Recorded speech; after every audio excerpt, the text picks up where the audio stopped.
रतनगढ़ शहर पर चंद्रगुप्त नाम का राजा राज करता था। उसके 4 बेटे थे जो बड़े बहादुर और प्रतापी थे। उसके सब बेटों में बड़ा बेटा मदन सेन सबसे वीर और सुंदर था। मदन सेन की पत्नी का नाम चंद्रप्रभा था। वह भी बेहद सुंदर थी। वह अपने समान सुंदर किसी दूसरी स्त्री को न समझती थी। चंद्रप्रभा हर काम में होशियार थी।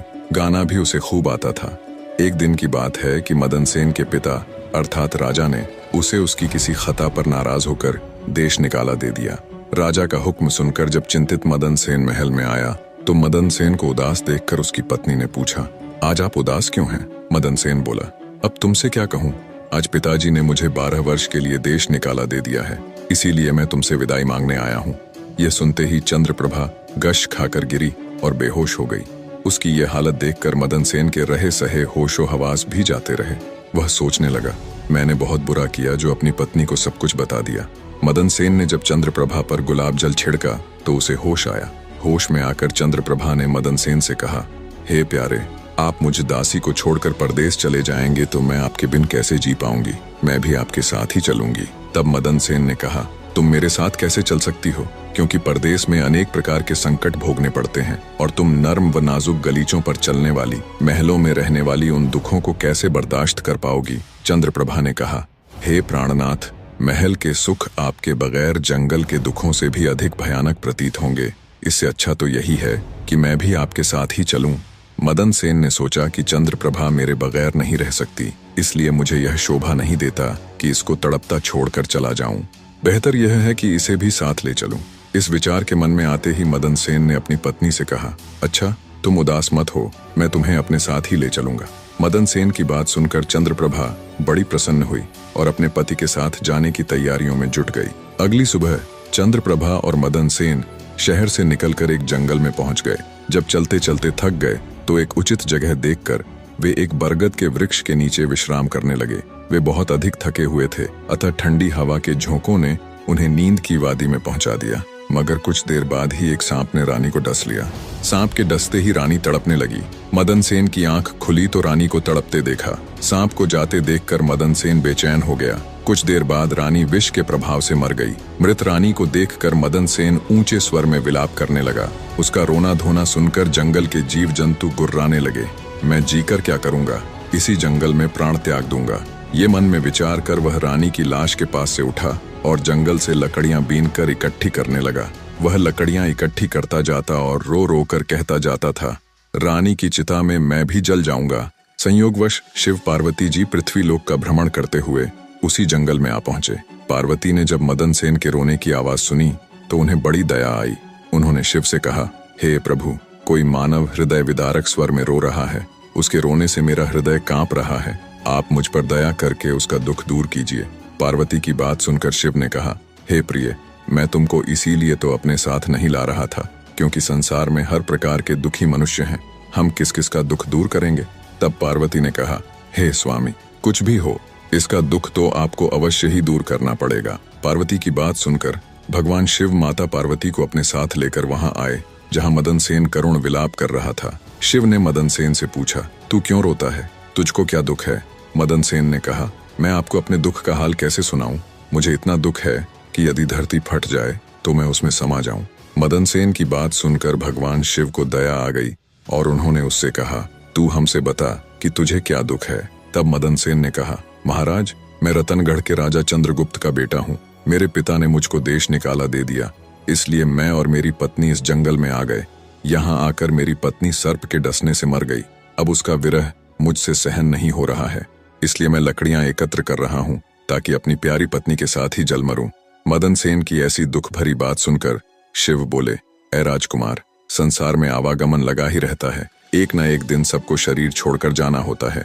न कोई किसी के साथ आया है और न कोई किसी के साथ जाएगा। यदि तू जीवित रहेगा तो तुझे अनेक रानियां मिल जाएंगी, इसलिए तू मेरा कहा मान और देह त्यागने का विचार छोड़ दे। शिव के इन वचनों को सुनकर मदन सेन बोला, महाराज, आपने जो कुछ कहा वह सत्य है, किंतु ऐसी पतिव्रता पत्नी तो मुझे किसी भी जन्म में नहीं मिलेगी और न इसका वियोग मुझसे सहन होगा, इसलिए मैं इसके साथ ही मरूंगा। मदन सेन के हठ को देखकर महादेव जी बोले, राजकुमार, तेरी पत्नी की आयु 20 वर्ष थी जो इसने भोग ली। अब तो बस एक ही उपाय है, यदि तू अपनी आयु का कुछ भाग अपनी रानी को दे दे तो तुम दोनों की आयु बराबर हो जाएगी। यदि यह बात तुम्हें स्वीकार है तो रानी अभी जीवित हो जाएगी। शिव जी की बात सुनकर मदन सेन ने कहा, मुझे सहर्ष स्वीकार है महाराज। अब शिव ने मदन सेन के हाथ में पानी देकर उससे आधी आयु देने का संकल्प कराया और रानी के हाथ पैरों पर पानी डालने से पूर्व मदन सेन से कहा कि जब तुझे आवश्यकता हो तो यह संकल्प वापस भी ले सकता है। ज्यों ही संकल्प वापस लेगा त्यों ही यह रानी मर जाएगी। परंतु सावधान, रानी से यह बात मत कहना, किसी समय यह बात तेरे काम आएगी। ऐसा कहकर रानी पर जल छिड़ककर शिव पार्वती वहां से चले गए। उसी समय रानी उठकर बैठ गई और बोली, प्रिय, आज तो मैं बहुत सोई, आपने मुझे जगाया क्यों नहीं? मदन सेन ने कहा, तुम थकी मांदी थीं, इसी कारण मैंने तुम्हें नहीं जगाया। अब वे दोनों आगे चल दिए। कितने ही दिनों बाद उन्हें एक बहुत सुंदर स्थान दिखाई दिया। वहां एक फकीर की कुटिया थी।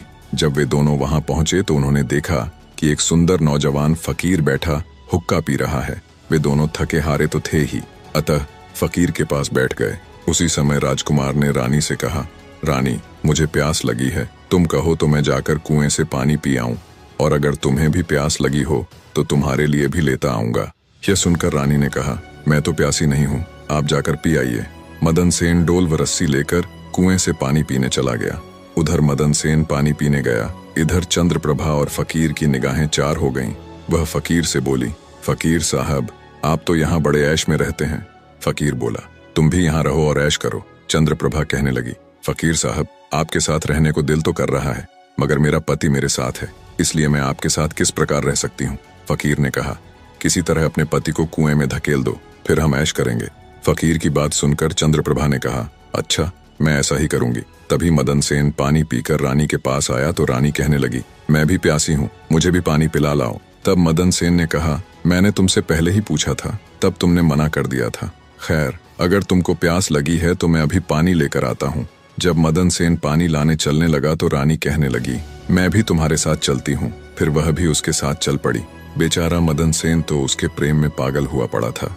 उसे नहीं मालूम था कि यह मेरे प्राण लेने चल रही है। जब मदन सेन कुएं पर जाकर डोल भरने लगा तो रानी ने पीछे से उसे धक्का देकर कुएं में गिरा दिया और खुद उस फकीर के पास आ गई। वह फकीर रानी को लेकर वहां से चलता बना और दोनों एक बड़े शहर में जाकर आनंद से रहने लगे। उस फकीर ने चंद्रप्रभा को थोड़े ही दिनों में ऐसा नाचना गाना सिखाया कि उसके समान नाचने वाली कोई नृत्यांगना उस शहर में दूसरी न थी।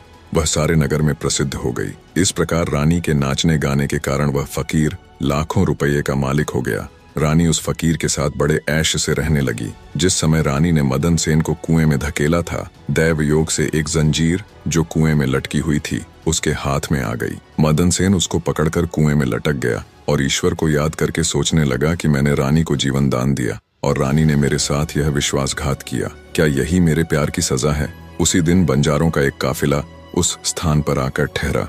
एक बंजारा बाल्टी और रस्सी लेकर कुएं पर पानी भरने आया। जब उसने बाल्टी कुएं में डाली तो मदन सेन ने बाल्टी को पकड़ लिया। तब उस बंजारे ने पूछा, कुएं में कौन है? मदन सेन ने कहा, भाई, मैं आफत का मारा एक इंसान हूँ, ईश्वर के लिए मुझको बाहर निकाल कर मेरी जान बचाओ। बंजारे को दया आ गई और उसने मदन सेन को कुएं से निकाल लिया और पूछा, हे भाई, तुम कौन हो? इस कुएं में कैसे गिरे?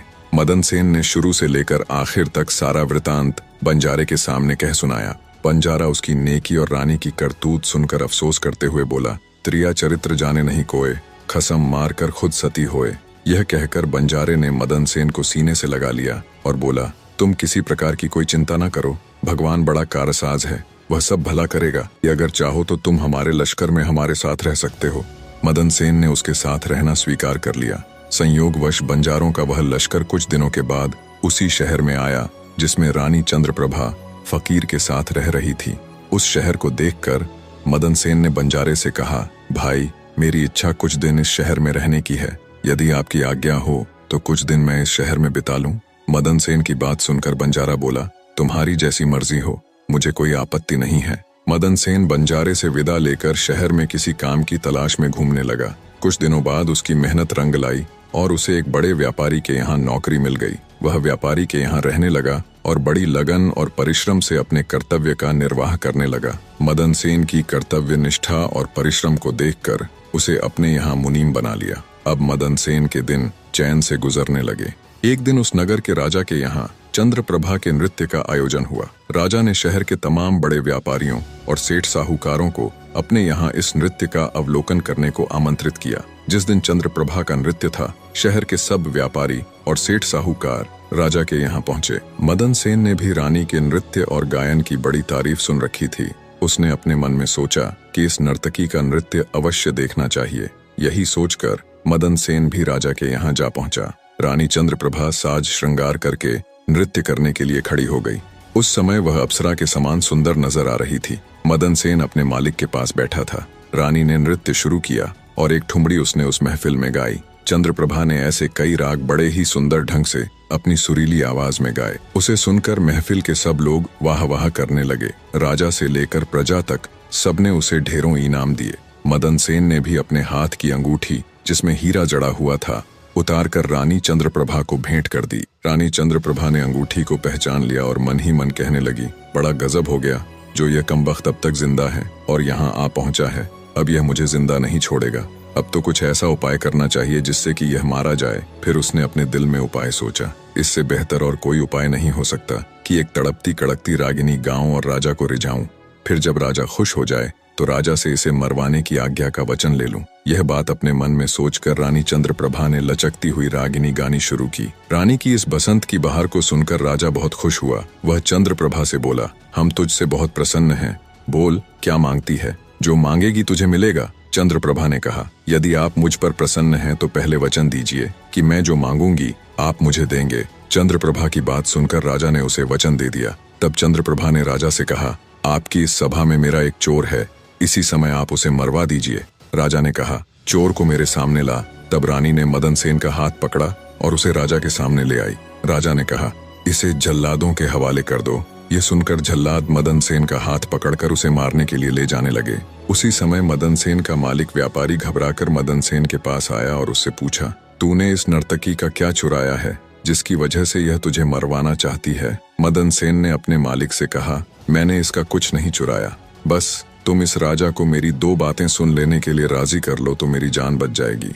मदन सेन का मालिक यह सुनकर अपने साथी व्यापारियों और साहूकारों के पास आया और उन सब से मशवरा किया। उसने कहा, मित्रों, या तो राजा आज न्याय करे वरना हम सब इस शहर को छोड़कर चले जाएंगे।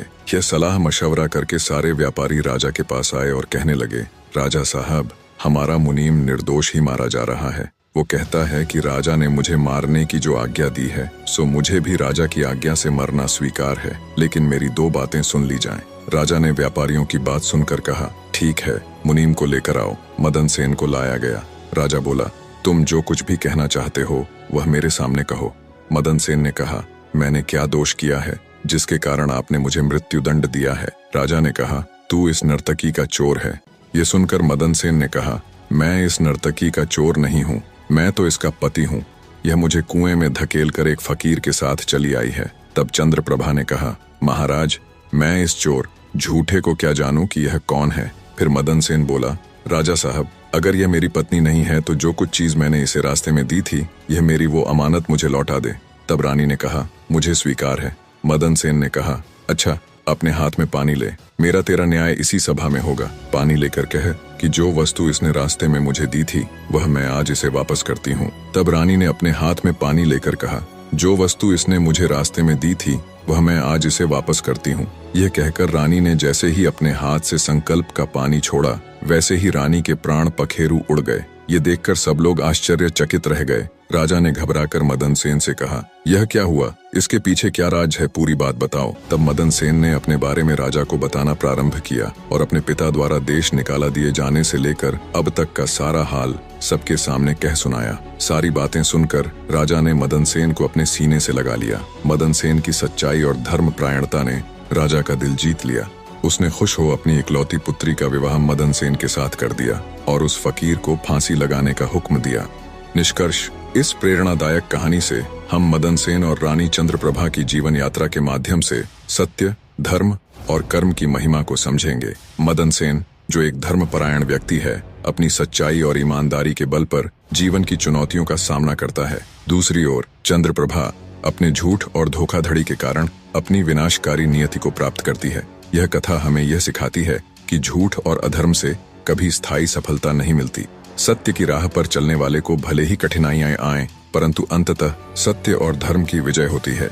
यह कहानी आत्मविश्वास, सच्चाई और कर्म की महत्ता को दर्शाती है।